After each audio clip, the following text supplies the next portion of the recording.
Armored vehicles, the bomb squad, and communications specialists are all out right now on an active scene in Eaton County.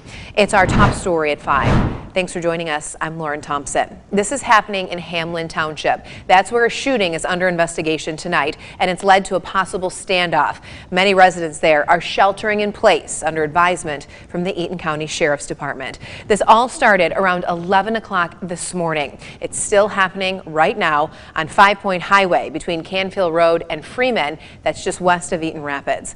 Tonight, that portion of 5 Point Highway is shut down to all through traffic.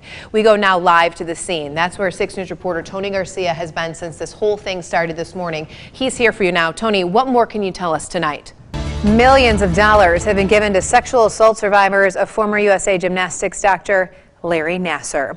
It's our top story at 6. Thanks for joining us. I'm Lauren Thompson. Sherry is off tonight.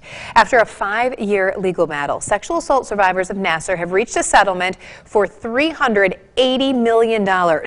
USA Gymnastics and the U.S. Olympic and Paralympic Committee are paying the tab. We start tonight with a look at an exhibit at MSU that shows us just how pervasive the internet and social media can be in our lives. Well, Lansing police say they've confiscated more than 500 guns just this year, and yet still have what they're calling a gun problem. From a friend request to a request for money, cyber safety experts say more young adults are meeting people online and aren't aware of the hidden dangers. I'm Lauren Thompson. COVID hospitalizations and deaths are on the rise. It's certainly easy for things to get a little out of control. Right. So tonight we're here for you with 6 tips to help make sure that you don't start the new year in debt. Hi, Sherry. The party is getting started, as I'm sure you can hear all around me. The rain is definitely not putting a damper on it. Somebody was heckling me at the game. I never figured out who it was. Who was that? I heard that person heckling you about it raining at the game. I see her over there somewhere. Yeah, we'll have to track her down somewhere. Rounding out our first 6 minutes, Santa has many magical skills, and that means talking to all kinds of children.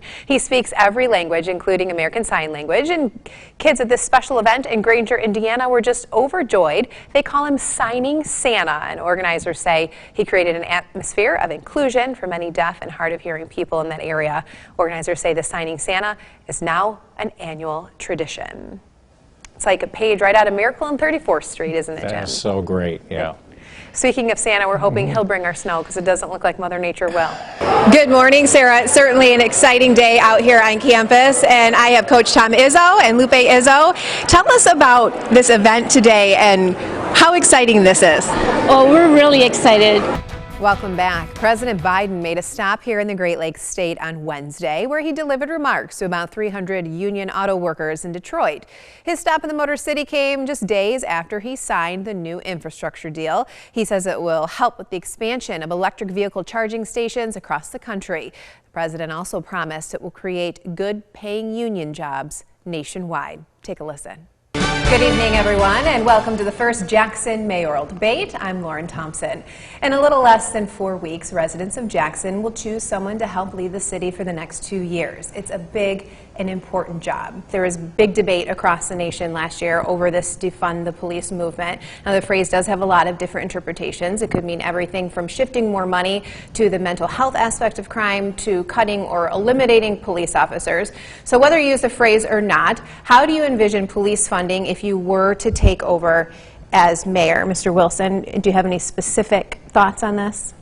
Hire more police patrol to patrol our neighborhoods and our streets.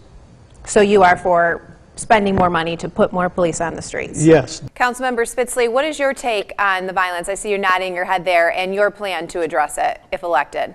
Michigan Republicans held a virtual meeting reacting to the president's visits. One of those Republicans was Congressman Tim Walberg. He says electrical vehicle plants will force workers to leave the auto industry.